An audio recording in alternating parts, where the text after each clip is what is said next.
Hello and welcome to another Great Britain Voice of London show with me, Ian Pelham Turner. And me, Helena Shard. Well, we have got another news-packed show for you again today. So let's roll the titles and let's get on with the show.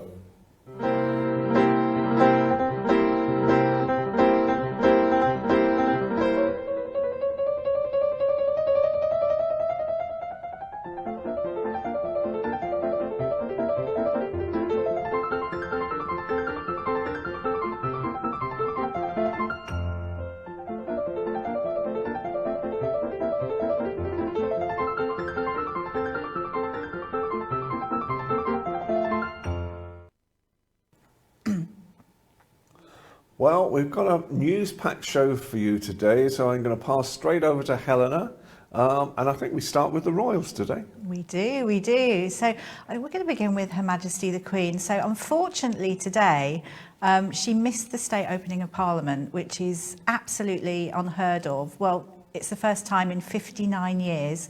I think 2 times she couldn't because she was pregnant, but obviously it's a really special day. The reason why she couldn't is because of her mobility problems, but she obviously didn't miss it. I would imagine she watched it online, and I'm sure she was really thrilled and proud of her son, the Prince of Wales, who took over. He read the speech, he did a great job, I have to say, and his wife, Camilla Parker Bowles, was there, and she was smiling away, which was quite fun. And the same with William as well? Yeah, actually, so the Duke of Cambridge, Prince William, is part and parcel of the joint opening, although he didn't do as much. He was sat there, he was supporting, he was in his morning look, and looked great. And Prince Charles was in his fleet uniform, looking very dapper, but it wasn't too full of pomp and everything, but it was good. 38 bills. Absolutely. And I think as well, we call him William now.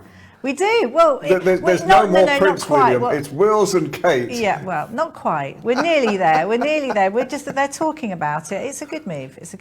I think. And I think the other strange fact that I got today was that they thought they couldn't use the throne that the Queen normally uses when she's sat in Parliament. So they had to get another throne, which was the Prince Philip's chair when he was with the Queen. So they had to change over the thrones that Charles could sit in today, because apparently he is not allowed to sit in the Queen's throne when giving the speech. No, not at all. But the crown was there. The crown was there. And Her Majesty's presence was felt. Yes. I have to say, I think everyone was not too sure about it. I mean, it was quite a quick speech. Well, some were saying it was 25 minutes, and someone else said it was just 15 minutes, this whole thing. It was quite brief, and it was all about levelling up, I think. I mean, there's not too many... not too many things. The things that you would imagine were there, and cost of living and things like that, number one priority. But I mean, I loved it. Actually, I was watching and I was thrilled. I was quite excited by it all. I mean, good for him. Good for him. The Duke of Cambridge also, obviously they've left now, but Duke of Cambridge has zipped off to meet Kate Middleton. At the official opening of Manchester Arena, the bombing memorial, it's the 5th anniversary of the terror attack. I cannot believe 5th anniversary. No, because I was just saying to you, I thought it was 3 years, and it's 5 years. Yeah, 5 years. So Kate Middleton and Prince William, they've joined bereaved families at a private ceremony, and it's a lovely little place where everyone can meet as well. It's called Glade of Light Memorial, and it's basically brought the people of Manchester together. Unfortunately, 22 people were actually killed, but many people were traumatised. So it's a real meeting point, and it's really beautiful. The designer, it's a really green, lush place. But it was so sad as well, because a lot of the people that were killed were young children. So I think it was 6 or 7 children were killed during the blast. So it's it just makes you think. And if memory serves me correctly, that the young man who caused the bombing as well, or his brother, I think he's been causing problems in prison now as well at the moment. So it's obviously a situation where when they become extremists like they're doing, they don't see human life, I don't think. as sort of something that has a value. I think it is, isn't it? They feel that when they're gone, that's when their life begins. Yeah. Which, anyway, yeah. But I think the lovely thing about the memorial is there's love heart capsules which have been actually put in place. So obviously lots of precious things within the capsules, photographs and you name it. And the one thing it proves is love is always stronger than hate, which I think is just incredibly important. Yeah. And also moving on from that is U2 Bono, Yes. a surprise concert in Kyiv subway. Again, in a way, love is always stronger than hate, because this shows solidarity completely, and they were thrilled to have them there. I think we have a video as well that we can run. Yep. Sing this song again.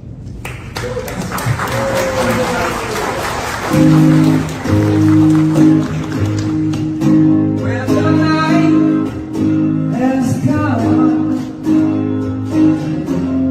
land is dark, and the moon is the only light we'll see.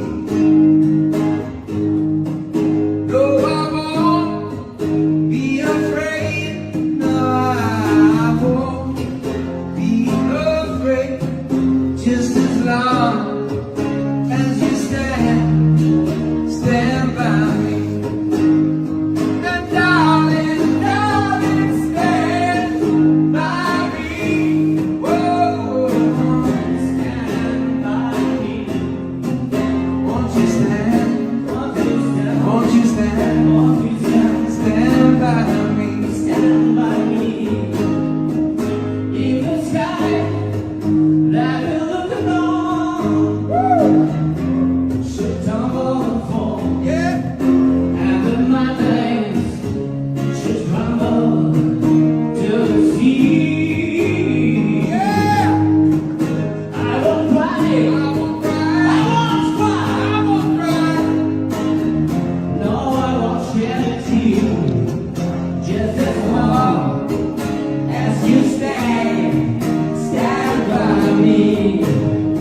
Oh, loving child, won't you stand by me? Oh, stand by me. Won't you stand? Won't you stand? Won't you stand? Won't you stand by me? Could you have you a message for, let's say, who'll be listening? A message for the United States, a message for Joe Biden. What is your message? Of course, yes, I have. Do you have a message for Chancellor Yes, Scholz? for Joe Biden, for a lot of people all over the world. First of all, I want to thank you, Bono, and UBH to come here. I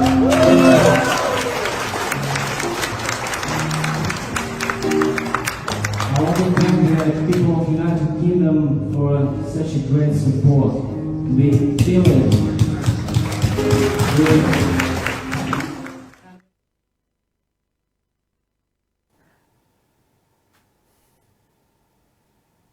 Good old Bono showing solidarity. You know, Zelensky invited him over, and he flew over straight away.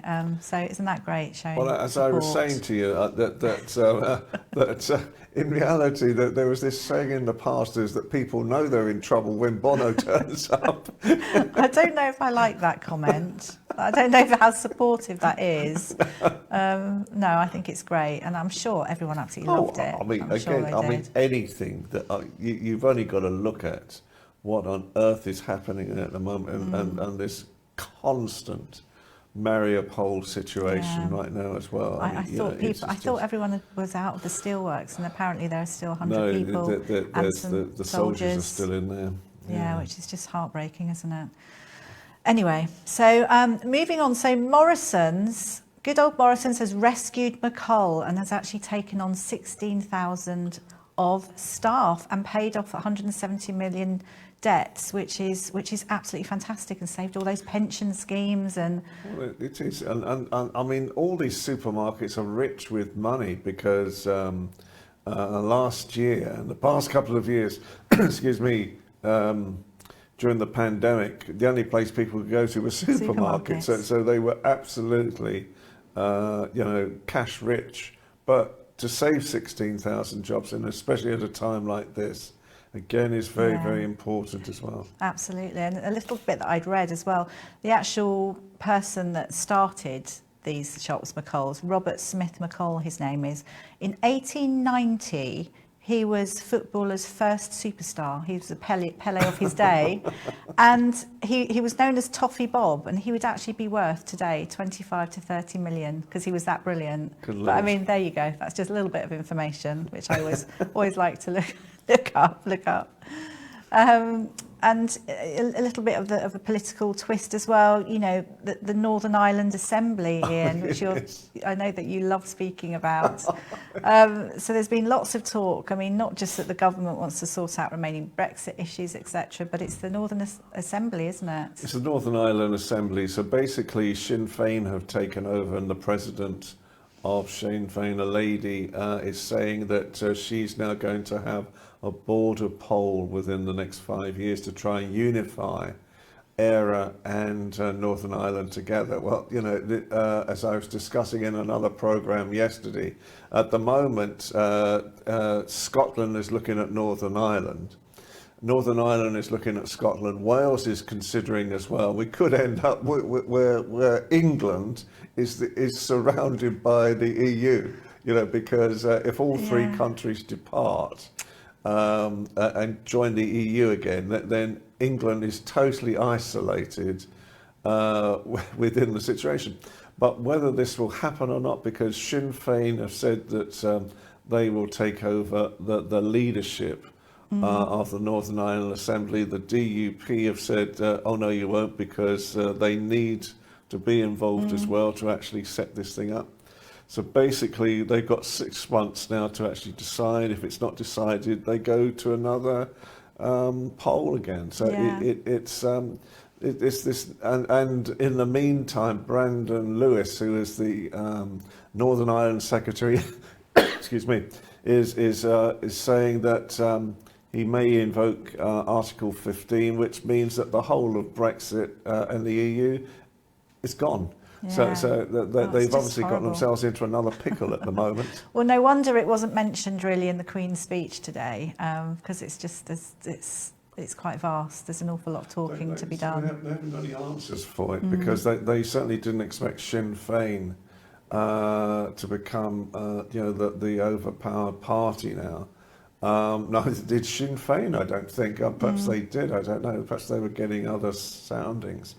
And I think, you know, the reality at the moment is that with something like this, it can cause problems all over again, and especially if the remit now is to try and unify both Éire and Northern Ireland. I think that's going to cause all sorts of problems. Yes, but I'm sure it will work its way out in the pipeline. Keir Starmer and Beergate. Oh. What are your thoughts? So he's going to quit if he's given a COVID lockdown I think fine. I'm going to take a drink to this one, because I don't know what to think. I mean, we know that a degree of politics is a gamble, but goodness me, he has to do it, really. I think he became so heavy, wasn't he? I think it's a very clever move on his part, because he must be 99% certain. For him to have done this, he must be 99% certain that he was within the rules. And the extra 1% is just putting pressure on Durham police to make sure that, just in case some wise crack may make them think there was something involved in it. This is to put so much pressure on Durham police now, because if it's a resigning matter, that puts them under a lot more strain as well. And quite honestly, I think this is the most craziest thing, because, you know, this government right now are in all sorts of turmoil. There's no two ways about it. I mean, the whole thing, I mean, this was a while back anyway, and it's just, you know, I know integrity comes into it. I get that. But, you know, there are so many things that we need to be focusing on. Cost of living, I know, international relations. You know, and here we are talking about Beergate and Partygate and you name it, Gate. And it's just, you know, we need to move on from that, don't we?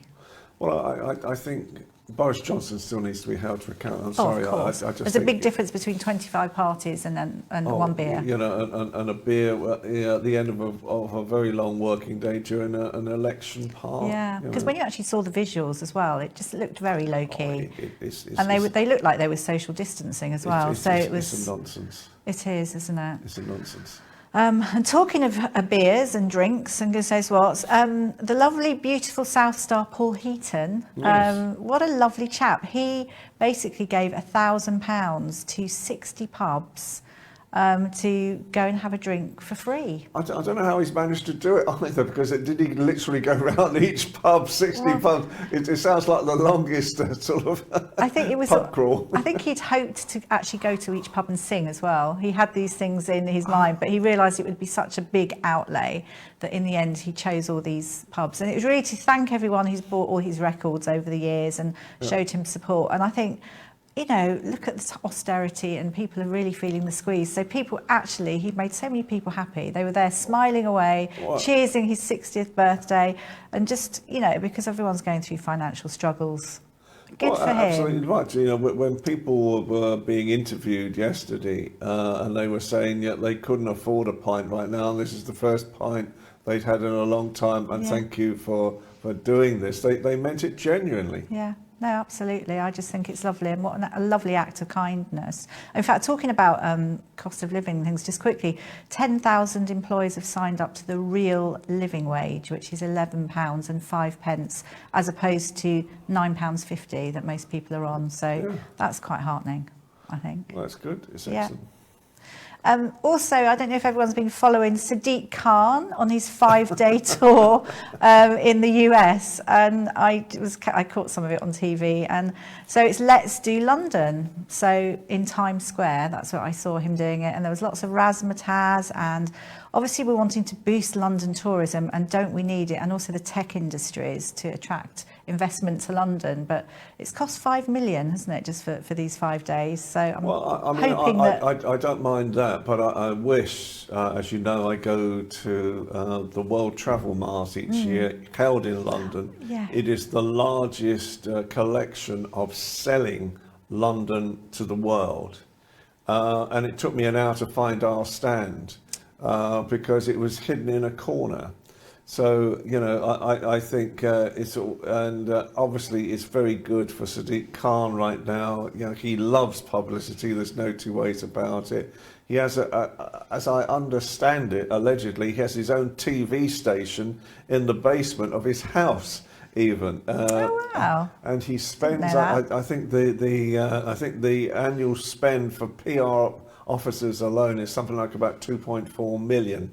Coming out of the coffers of so he loves his own publicity, he loves the sound of his own voice. And we just need more of a presence at these exhibitions if we're going to spend that kind of money. You know, London is desperate. Yeah, on its knees. It's desperate for people to come back now. And anything that draws people back to Britain, especially, you know, hospitality, tourism is one of our biggest industries. Absolutely. So I think on that, I think we'll probably go to a break now. It's Mental Health Week this week, so we've got some goodies coming up after the break.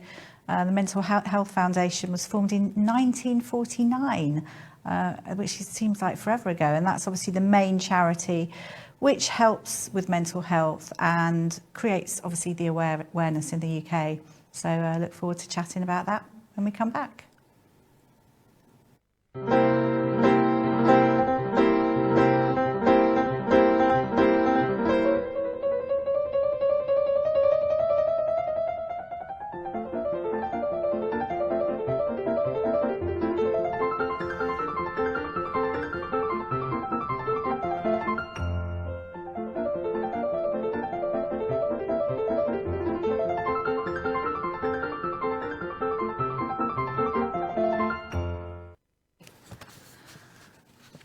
And we're back. Oh, that was very quick, wasn't it? I was taken unaware there. My goodness. There was me having my second G&T. I know, goodness me.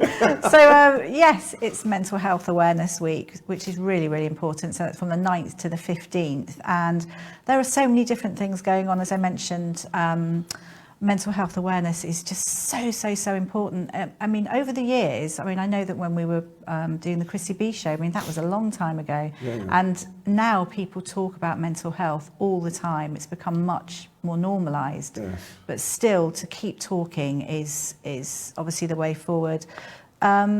Mental Health Foundation, the leading charity in the UK, and I know that we've got a great video that I want to show, because I think one of the key things, because there's always a subject each year that they highlight, and the topic is loneliness. So let's play the video. Any one of us can feel lonely, anytime, anywhere. We can be surrounded by people and still feel lonely. Some of us are more at risk than others, but research has shown that millions of us feel lonely some or all of the time. And long-term loneliness can make us feel anxious or depressed and have a serious effect on our mental health. Yet while millions of us experience feelings of loneliness, we can still find it hard to talk about. 1 in 5 of us hide our feelings of loneliness from others. It can be hard, but there are things we can do for ourselves and for others. Acknowledging we've all been there is a start. And by coming together, we can tackle loneliness. We can also help influence policy, support each other, and help prevent mental health problems. This Mental Health Awareness Week, we want to let everyone living with loneliness know that their mental health matters, and together we can make change happen.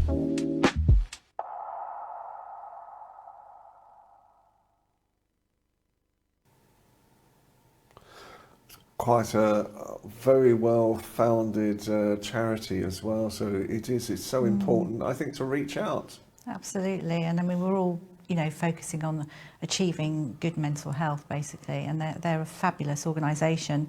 I know I saw an article as well recently, and it was like, can councils and end London's loneliness epidemic, which was quite an interesting one, because a little bit of the Queen's speech today talked about residents being more involved in social development. And there is definitely something in that. I mean, if you think what councils do anyway, but I mean, to get, I think, people involved in, you know, where they live, community, things like that. It's community spirit. I think the reality of some of the things that we're involved in now as well, about creating new opportunities for people who feel underprivileged. I think one of the biggest problems right now, obviously, people going to food banks, for example, and when I talk to these types of people, they feel invisible. You know, and so that's the start of something that is a lot more severe in the way of mental health issues, because they feel invisible. They feel as if they aren't achieving anymore. They feel as if no one is listening to them at all. And yet a lot of the people going to food banks are two-income families. They both got jobs and they still cannot put food on the table. I mean, the cost of living is gosh, it's a subject in itself, isn't it? And it's just awful. And obviously poverty impacts on mental health hugely, and that's why, you know, we're developing the kindness card, which is something to really, you know, to talk about maybe another time. I think, yeah. So I think, you know, the reality at the moment is that, and even where we started off today with the Queen talks a lot about kindness and understanding, and goodness knows she's gone through it herself with all the things that have been happening in the past couple of years. So I think, you know, the reality at the moment now is that it'll be interesting to see what comes out during the celebrations next month in June for the 70th of anniversary of her being on the throne, and the acts of kindness that we may see right across Britain. Oh, I think we're going to see huge amounts. I mean, we're seeing it now, aren't we? And I think even today with the Queen's speech, the thing that came out as well is that we all have to look after each other. You know, it's a hard time, isn't it? And it's so important. And actually talking about it, because the topic, obviously, mental health awareness week is loneliness, and looking at some of the statistics and talking to some people during COVID. Nearly 1 in 3 Londoners said they felt really, really lonely during the pandemic. And there's a difference between being really, really, because some people enjoy being alone, don't they? So there's a difference. Some people thrive being on their own and doing things. But a lot of people, and what I'd found, it's people that are really outgoing. All of a sudden it was shut down. People that got, their excitement from other people and chatting, and all of a sudden people, I knew someone who was in recruitment, always very busy, spent more time out with people, putting on events, and all of a sudden, bang, nothing. And she just went down completely. And that was just... Well, it was a very strange time because here I was doing 5 shows a week. At that time, I was doing a show called Stay Home, Stay Happy. Yes, I remember. Which was just really as many funny videos as I could get together. And with Lissy, our studio manager here, we were trying to put out a message every day of the week saying, stay home, stay happy, because, we were trying to implore people to stay home at that time. And just give a bit of a laugh as well, because I think laughter, happiness, smiling, it does. And I think, as I say, I think with mental health, and especially the awareness of it now, and people talking about it, the values are enormous, because if you reach out when you're feeling like that, people can actually help. Yeah, no, absolutely. It's always really good to talk, and people want to be heard, and also I think be part of something. I know there's lots of wonderful charities such as Mind, and you can get involved and you can fundraise, and you meet loads of people, and it's that camaraderie. It just is really, really, really important. I'm just going back as well to the council and people that can help. It's just so important that people maintain relationships and bump into people and things like that. So things, how they shut down lots of clubs, again, it's a financial thing. All these community things that I remember when I was younger, I used to go to clubs. All of a sudden, everything shut down. And this is things, it's so important to keep these things going. And I think we have another video as well. We've got a great video. I'm thinking at the moment, I mean, I think the lovely thing is when people tell their stories. I think it's really brave when people tell their stories. And this is a video, it's Rohan's story.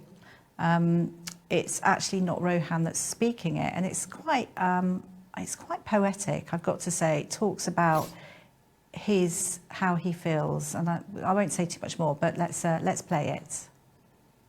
There's nobody like me. Nobody like me. Sometimes I felt like nobody likes me. I've got 2 sides, feels like 2 lives. I don't think anyone's loved both of them like me. I live with bipolar. Bipolar is my G. After 15 years, I was diagnosed with it, finally. I blacked out, episodes turned into seasons. I didn't want to be here, I couldn't find a reason, until I found a reason. I never thought that I could find the strength in my weakness. It took seeing low points to realise how strong I am. It took looking back to see just how long I ran. Caribbean home, they loved me, but they didn't understand. I'd be lying if I said I didn't struggle, man. But I'm so lucky I've been held by the most loving hands. I didn't want to be here, but life had some other plans, because there's nobody like me.